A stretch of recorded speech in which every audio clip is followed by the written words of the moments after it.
Olá, meus irmãos, minhas irmãs do Servir Ponto de Luz. Que Jesus, na sua infinita bondade, nos abençoe a todos, nos fortaleça, para que possamos continuar a nossa jornada.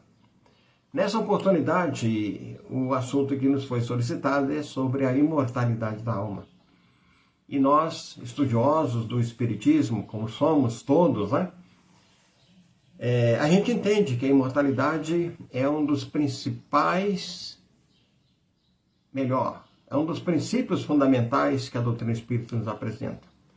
Porque afirma que a continuidade da existência da consciência e também da individualidade após a morte do corpo físico.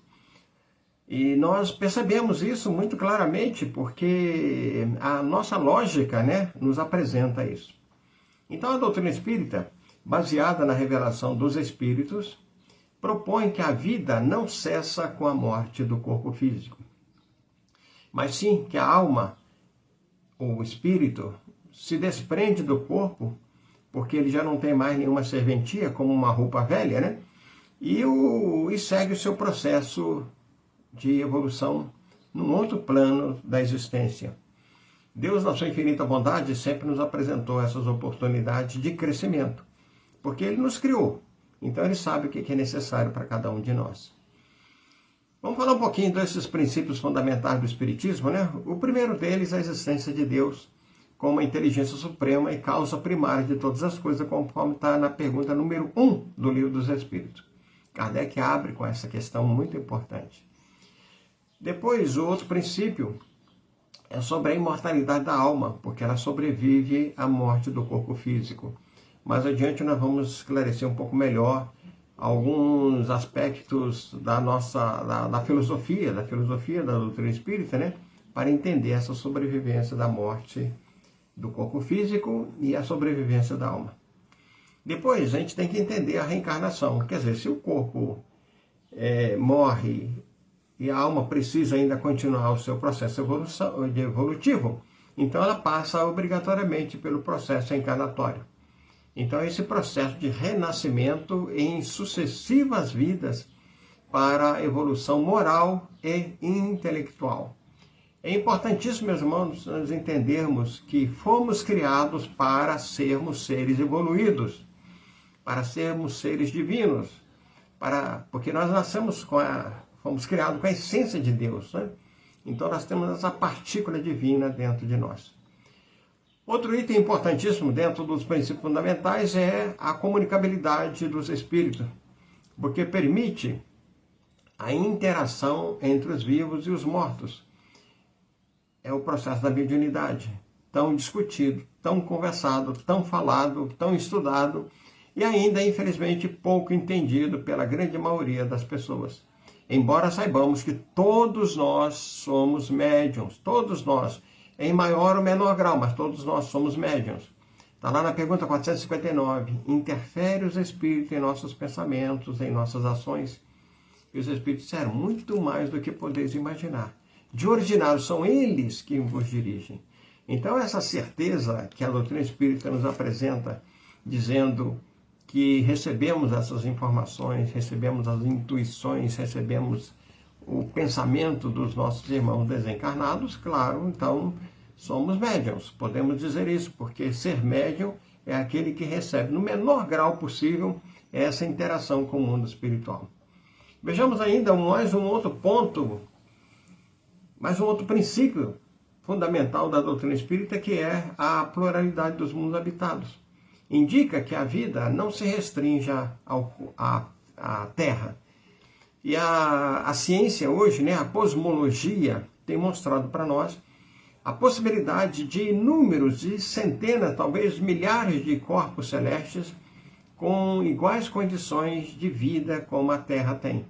Então, meus irmãos, é muito orgulho nosso, muita vaidade nossa, muito egoísmo nosso achar que só a Terra é que tem seres vivos. Mesmo porque nós não conhecemos nem todos os tipos de seres vivos que existem no planeta Terra. A cada hora se encontra uma forma de vida diferente, Nas profundezas dos oceanos, como também no interior da crosta terrestre, nós vamos encontrar seres vivos que alguns chegam a afirmar que seria impossível existir vida ali, né? Nessas regiões mais profundas dos oceanos, há seres ali que, inclusive, se eles subirem um pouco mais, eles acabam morrendo, né? Porque eles foram adaptados, seus corpos foram adaptados para uma condição de pressão extrema. Fugindo daquela situação ali, eles podem desencadear um processo de autodestruição dos seus próprios corpos. Um ponto que a doutrina espírita estuda com muita tranquilidade, com muita facilidade, né? É acerca da sobrevivência após a morte do corpo físico. Então, o corpo físico, meus irmãos, ele foi criado, ele foi desenvolvido para ter, como as pessoas estão falando hoje, uma data de validade. Chegou naquele ponto, e que normalmente é uma escolha que nós fazemos, uma escolha que nós fizemos no nosso processo reencarnatório, né? Quem quiser mais detalhes, é só pegar lá a partir da pergunta 258 do Livro dos Espíritos, que fala da escolha das provas. Pois bem, então a morte do corpo físico é vista como um fenômeno biológico, como é. E não como o fim da existência do indivíduo, né? Porque esse indivíduo ele continua a viver como espírito, num outro plano, numa outra dimensão, numa outra condição. Ele continua existindo. Ele continua pensando, ele continua se movimentando, ele continua se intercambiando com os outros seres que estão lá ou estão do lado de cá. Outro item é a questão da independência da alma do corpo. O ser espiritual, né? A essência, a alma, é independente do corpo físico. E ela mantém essa identidade após o desencarne. Ou seja, ela não se destrói, ela não acaba, ela continua existindo. Tanto assim, as mensagens que a gente recebe do mundo espiritual, muitas vezes nós podemos reconhecer o estilo, né? De como é que o espírito se comunicava antes e depois, como é que ele continua a sua comunicação. Por isso que muitas vezes é levado para alguns estudiosos, né? Quando recebe um texto de um grande escritor, né? De um dramaturgo, de um cientista, né? É levado para aquelas pessoas que são os estudiosos do estilo gráfico, do estilo acadêmico, do estilo que aquela criatura tinha em vida e que ela continua depois da sua passagem pela Terra, né? Morreu o corpo físico, o espírito continua existindo. Outro ponto que eu acho importantíssimo, desculpem, acerca da imortalidade da alma, meus irmãos, é a evolução contínua. Então, a imortalidade da alma, ela está ligada à ideia de que o espírito está em constante evolução. Constante evolução, ou seja, o espírito nunca para de crescer, nunca para de evoluir. Ele está sempre se desenvolvendo. E embora possa parecer para nós vamos ver mais adiante, possa parecer que ele estacionou, que ele parou. Algumas vezes ele parou mesmo, mas ele recebe de ensinamento, de conhecimento, de experiência, sempre um quantum, por menor que seja, que vai ficar gravado no seu espírito, né? Isso é muito importante. Então, por isso que o espírito necessita de múltiplas existências, né? É o processo encarnatório para alcançar a perfeição. Todos nós passamos por isso, meu irmão. Todos nós passamos por isso. Não tem como não passar. As evidências que existem para isso, né? Esse conceito, então, ele se fundamenta primeiro nas manifestações dos espíritos. As manifestações comprovam a sobrevivência e a interação com o mundo físico. Já existia antes de Kardec, não foi Kardec que inventou a interação dos espíritos com o mundo físico, não. Então, as obras espíritas, como principalmente o Livro dos Espíritos, o Livro dos Médiuns e o livro Céu e Inferno, são livros que nos dão um cabedal de conhecimento, de experiência, de entendimento acerca dessa interação, dessa manifestação dos espíritos no nosso meio. Eu vou dizer para vocês, é muita ignorância, muita vaidade, muito orgulho que as pessoas dizem, eu não acredito nisso, não sei o quê. Não tem problema. Para alguns eu costumo falar, não se preocupa não, daqui a pouco você está do outro lado. E daqui a pouco você vai ter necessidade de ter contato com os seus entes queridos. Daqui a pouco você vai ter o desejo de transmitir uma mensagem, alguma coisa para os seus entes queridos. Então não se preocupa não, o seu tempo vai chegar. E aí você vai entender melhor.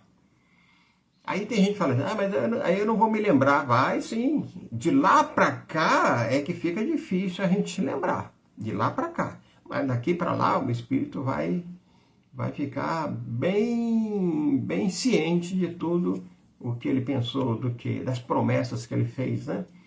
Tanto assim que eu tenho alguns amigos, né, que também dizem que não acreditam. Não se preocupe não. Daqui a pouco a gente vai se encontrar, mas não tão daqui a pouco, né? Vamos demorar um pouquinho mais por aqui, porque ainda temos muita coisa para fazer, muita coisa a desenvolver, muito resgate, né? Que nós temos que passar por aqui, então vamos vivendo, vamos aproveitar o máximo possível essa nossa estada aqui, esses anos que Deus está nos oferecendo. A imortalidade da alma, meus irmãos, é um estímulo grandioso para fazer o bem. Porque se nós achássemos que não tem nada depois da morte, para que eu vou fazer alguma coisa? Se não vai me adiantar nada depois. Então eu vou viver a vida da maneira que eu quiser, da forma que eu quiser. Desculpem. Com quem eu quiser. E eu vou tocar a minha vida, porque não tem nada mais que me interessa além disso. Mas o estímulo para o bem, ele parte principalmente acerca do entendimento da imortalidade da alma. Então essa certeza da imortalidade da alma serve então como um poderoso estímulo para que as pessoas busquem a sua transformação moral, a sua transformação para o bem, o desenvolvimento da sua taxa de amor, porque todos nós fomos criados já com uma taxa de amor, né? E a construção de um futuro melhor, um futuro que nós queremos para nós, depois para os nossos filhos, depois para os nossos netos, bisnetos, porque possivelmente nós estaremos voltando na condição de neto ou bisneto de nós mesmos. Então, se nós deixarmos esse mundo um pouquinho melhor, nós é que seremos melhores atendidos também nas nossas necessidades. Então, eu fico muito a pena dessas criaturas que fazem a desgraça toda, que destrói, sabe? Que tem esse pensamento de destruição, essa vontade, algumas vezes, por suas próprias ações, de destruir a natureza. Vão voltar para um mundo em que está tudo destruído, porque foram elas mesmas que criaram. Então, a lei do retorno, né? Aqui se faz, aqui se paga. É a lei de causa e efeito. Então, nós temos que entender muito claramente isso. Ainda dentro desse capítulo da imortalidade da alma, meus irmãos, nós temos que entender a questão e o ponto da conexão com o plano divino. Fomos criados por Deus, né? Então, os espíritos, eles são vistos como herdeiros da imortalidade, da divindade. E uma vez surgido, não tem como ser deletado da existência, né? Ele vai continuar existindo. Então, no cosmos, sempre haverá um espaço reservado para todos os filhos criados por Deus. Quem conhece um pouquinho da doutrina espírita, vai lembrar aqui da pergunta 115, né? A pergunta 115 fala da criação. Como é que Deus nos criou? Na condição de simples e ignorantes. E mais adiante, na pergunta 170, depois de falar da encarnação, da reencarnação, né? 132, por exemplo, fala da encarnação. Na 167 fala da reencarnação. Então, na pergunta 170 fala o que acontece depois da última encarnação, da última reencarnação, né?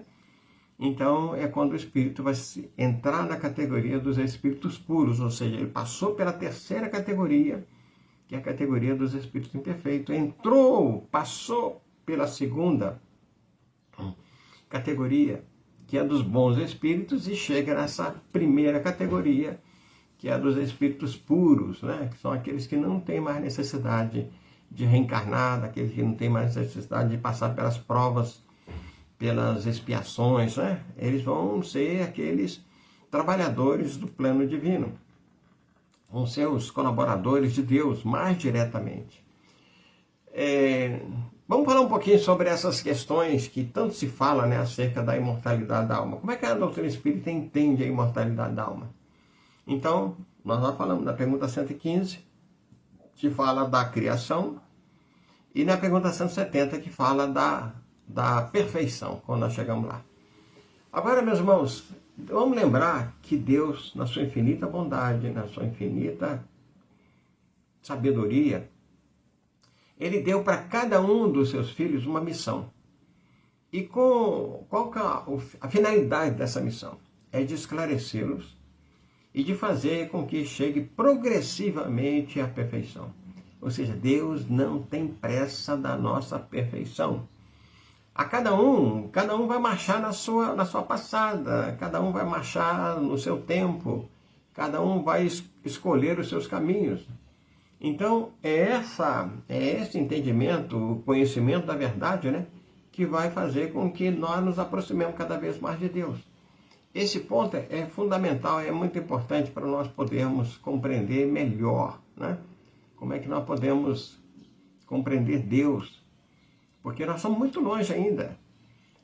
Vamos lembrar aqui que de vez em quando eu encontro pessoas assim que não acreditam em Deus, né? Eu vou dizer para vocês, eu também não acredito em certos deuses, não. Tem criaturas aí que falam, não, o meu Deus é assim, meu Deus é assado, não sei o que e tal.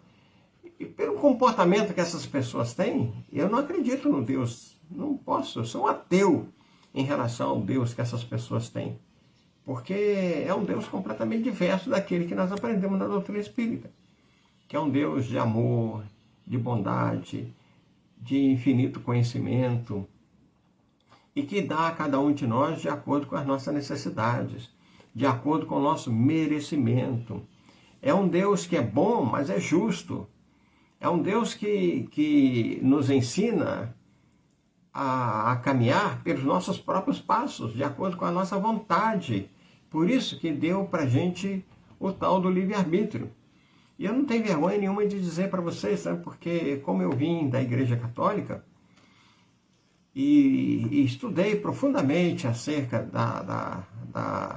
das questões relacionadas a Deus, eu tive muita dificuldade de entender acerca do livre-arbítrio. Porque na minha concepção e no meu aprendizado desde menino, Deus é que constrói o nosso destino. Ou seja, quando nós nascemos, nós já temos uma sina, né? Que era a palavra da época, né? Uma sina, ou seja, um comportamento, uma vida, uma orientação, um segmento, as nossas passagens, ou seja, como se tudo tivesse escrito para nós passarmos, ou seja, nós não teríamos condições de mudar nada. O conhecimento do livre-arbítrio nos ensina um pouquinho diferente, que nós somos imortais, mas também nós somos donos do nosso destino. Somos nós que construiremos o nosso amanhã. Nós estamos construindo hoje o nosso amanhã. Então, entendendo, compreendendo, vivenciando a questão da imortalidade da alma, nós temos que nos preparar direitinho, porque nós somos herdeiros de nós mesmos. Esse é um ponto importante. Então, a doutrina espírita, então, na questão da imortalidade da alma, nos faz entender, por exemplo, que aparece a questão da consolação, né? A consolação, como é importante, principalmente nos dias de hoje, pessoal. Como existem pessoas, meu Deus do céu, cada uma delas com seus maiores sofrimentos, uma está com câncer, outra está com isso, outra está com aquilo, uma perdeu os bens materiais, outra perdeu um ente querido. Cada um de nós estamos passando por uma turbulência, são necessárias para o nosso crescimento espiritual. Mas se nós entendermos que somos espíritos imortais, e aqui vamos fazer um parênteses, nós não somos eternos. Eterno somente é Deus, porque não teve princípio e não terá fim. Agora nós fomos criados, nós temos um ponto de partida, nós temos um ponto zero na nossa existência. Então nós somos imortais, ou seja, nós nunca vamos ser deletados, nós nunca vamos ser apagados, nós nunca vamos ser destruídos. Aquilo que muitas vezes a gente vê nos filmes, né? Que por causa de uma extrema radiação, por exemplo, o corpo se desfaz, né? Se desfarela, né? Vira pó. instantaneamente, isso não vai acontecer com a nossa alma. Nós, né? Não vai acontecer com nós, conosco, né? Que somos espíritos. Então, a imortalidade da alma dá para a gente um equilíbrio espiritual, porque nos dá esperança, nos dá fé, abre para a gente um vasto campo de atividades humanas para que nós possamos desenvolver cada vez mais as nossas existências, né? Então, todos os espíritos partem do mesmo ponto. Somos criados simples e ignorantes, isso é, sem saber, mas somos todos impulsionados para progredirmos sempre, né? Os espíritos, então, jamais perdem ou esquecem o conhecimento que adquiriram. Pode permanecer estacionário, mas não retrogradam. Isso é um ponto importantíssimo, tá bom? Lembrar isso.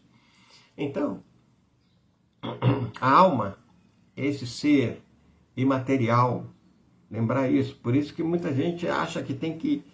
o cientista acha que pode pegar, levar para o laboratório a alma, né? Analisar lá. Não pode, não tem condições, ela é imaterial. Ela então continua existindo após a morte do corpo físico. Muitas e muitas religiões têm isso na sua cota, né? Então, o espiritismo, o hinduísmo, o jainismo, todas elas, de uma certa maneira, e os cristãos, de uma maneira geral, né, descrevem como uma entidade que transmigra entre vários corpos, ou seja, através do processo encarnatório. Então vai alcançar muitas vezes formas de existência após a vida física. No conceito judaico-cristão, que é o nosso, né, a crença se manifesta de uma maneira que muita gente pensa no julgamento, né, no destino eterno da alma. Muita gente acredita ainda na ressurreição do corpo.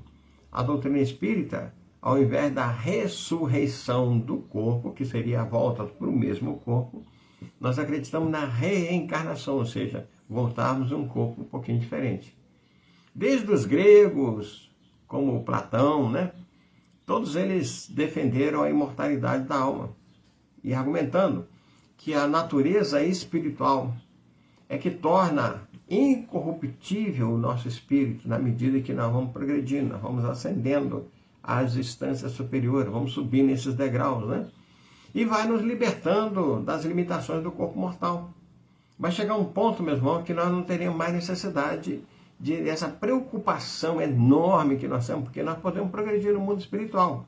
Mas temos necessidades ainda de vivenciar a experiência no corpo físico. Então, por isso que é necessário passar por ela ainda, tá bom? Como nós vamos ter os contatos com nossos amigos, com os nossos inimigos, com o nosso adversário. É por isso que nós temos tanta questão de simpatia, de antipatia, né? Tudo isso aí. Então,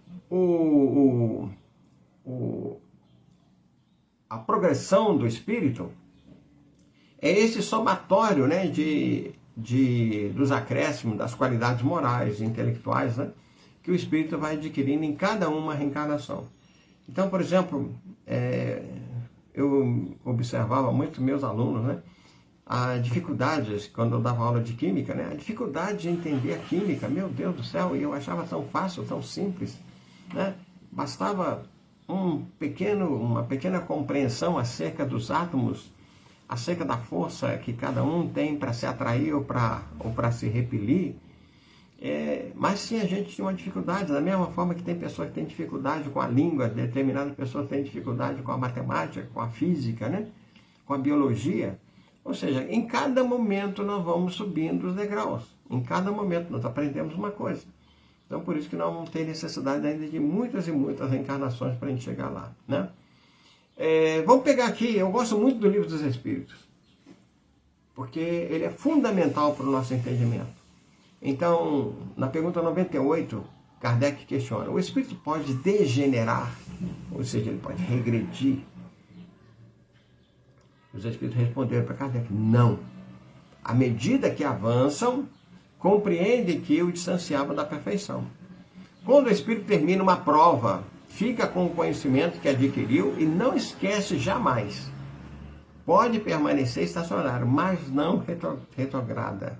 Então, ou seja, o espírito ele pode até mudar a sua condição econômica, financeira, social, né? De uma encarnação para outra. Numa pode vir muito rico e na outra pode ser um miserável. Na outra pode ser um mendigo. Ou pode ser vice-versa. Mas a mudança com relação ao seu progresso espiritual, intelectual, seu progresso moral, isso nunca vai acontecer, né? Uma pergunta que é uma das que eu considero, tem umas 5 ou 6 perguntas no Livro dos Espíritos que eu considero fundamental. É essa, a pergunta 120. Todos os espíritos passam pela fieira do mal para chegar ao bem? Né? Todos nós somos maus para chegar até o bem? Os espíritos disseram não. Pela fieira do mal, não. Pela fieira da ignorância.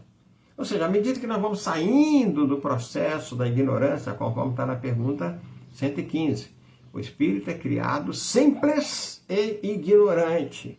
Então, à medida que nós vamos saindo desse processo da ignorância, nós vamos saindo também da fieira do mal. Porque é ela que nos carrega muitas vezes, né? Aí Kardec, inteligente como era, pergunta ao mundo espiritual, por que alguns espíritos seguiram o caminho do bem e outros seguiram o caminho do mal? É aí, meus irmãos, que começa a grande dúvida e o grande problema de muitas pessoas, né? Kardec questiona assim, não tem eles o livre-arbítrio? Deus não criou espíritos maus, criou simples e ignorantes. Isto é, com igual aptidão para o bem e para o mal. Os que são maus, assim se tornaram pela sua própria vontade. Ou seja, aqueles que são maus é porque quiseram ser. Alguns deles acham que está numa boa, é isso aí. Então, meus irmãos, a gente convive com muitas pessoas e muitas delas negam a imortalidade da alma. Então, para isso, eu costumo usar alguns argumentos que eu acho que vale a pena a gente repetir aqui. Então, para muitas pessoas, tem uma dificuldade muito grande em explicar a existência da alma. Então, por exemplo, como é que nós vamos poder entender o desvio moral? Umas pessoas são tão boas e outras são tão ruins. Umas pessoas gostam de fazer o bem e outras pessoas sentem prazer no fazer o mal. É o que nós estamos vendo na nossa sociedade hoje, né? Como nós estamos nesse processo agora da separação do joio e do trigo e de uma certa maneira, a pandemia mundial de 2019, ela veio para dar esse esclarecimento, dar esse pum, né?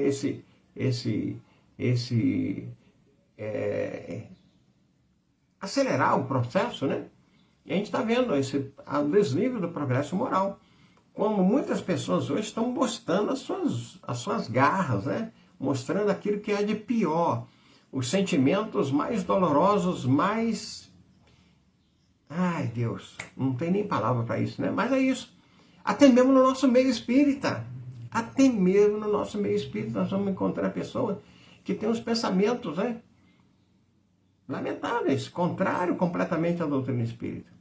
Outra coisa, como é que nós vamos explicar o desnível intelectual? Então as pessoas, como eu disse, tem pessoas que têm uma facilidade tremenda para as matemáticas, para a física, para a química, para a biologia, para a filosofia, e tem outras pessoas que têm uma incapacidade, diria assim, uma dificuldade muito grande do entendimento das coisas mais singelas, das coisas mais simples. Outro desnível, o desnível social. Por que tem umas pessoas que são tão ricas e outras são tão pobres, tão miseráveis? Por que umas têm a mesa farta e outras têm nada na mesa? Por que tem povos que estão constantemente em guerra? Por que tem pessoas que têm uma dificuldade muito grande na convivência, né? Aí, por exemplo, a gente encontra as questões da afinidade familiar. Outro exemplo que a gente pode falar, né? Que a doutrina espírita nos mostra, e só a reencarnação pode explicar, só essa imortalidade da alma pode explicar, né? A questão da saúde. Por que tem pessoas que nascem com uma saúde, né, lá em cima, né? Com aquele tônus de saúde, 100%. E tem outras pessoas que já nascem com problemas. Durante um período, eu fui voluntário lá no Hospital do Câncer, né? E vi criança com 8 meses, meus irmãos, já em tratamento de câncer. 8 meses de idade. E segundo alguns médicos, né, algumas crianças já nascem, né, com algumas células já com problemas, e que elas só vão se multiplicando. E como ainda está nesse processo infantil, o processo de multiplicação das células é muito grande. Então, tanto progridem, tanto se multiplicam as células boas quanto as ruins. Então, a gente tem que entender isso, a saúde que existe entre os habitantes do planeta. Tem pessoas que têm uma facilidade tremenda, um vigor físico, e tem outras pessoas que passam uma vida inteira numa situação. Escolha das provas, né? Cada um de nós fazemos nossas escolhas. O processo expiatório que cada um de nós temos que passar. Cada um de nós temos os nossos processos provacionais, as provações que nós temos que passar. Outra coisa que nós poderíamos explicar, é a questão da imortalidade da alma, é a questão dos hábitos e costumes dos povos. Muitas vezes, espíritos renascem inúmeras vezes no mesmo povo. Então, eles carregam os seus hábitos e costumes, né? Vão só reforçando. E quando esse espírito não nasce mais no meio daquele povo, ele vai para um outro povo, para uma outra cidade, para uma outra cultura, ele muitas vezes carrega aquilo que está lá gravado lá no seu espírito, na sua alma. E ele carrega, então, para a nova moradia, o novo lugar onde ele vai conviver, com as pessoas com que ele vai conviver. Então, por isso que muitas vezes a gente vê crianças, né, que têm hábitos, têm costumes diferentes da família. Onde é que ela aprendeu isso? Se não for de vidas passadas. Algumas vezes, nós temos aí a questão da inteligência, né, das aptidões inatas. Crianças ainda, né, com inteligência superior. Não deu tempo ainda dela aprender essas coisas. A gente vê na televisão, de vez em quando aí, essas crianças chamadas superdotados, né? São crianças que têm uma aptidão inata para determinadas coisas, alguma vez para uma condição que muitas vezes ela levaria anos e anos e anos para poder entender, para poder aprender. Outro dia eu estava vendo aquele grande maestro brasileiro que tem até um problema nas mãos. Oh, meu Deus, como é que eu posso esquecer o nome dele? Mas vocês sabem quem é, né? E ele continua tocando, continua ensinando, se tornou maestro, né? Para poder continuar orientando, para poder ajudar, para poder fazer aquilo que ele gosta.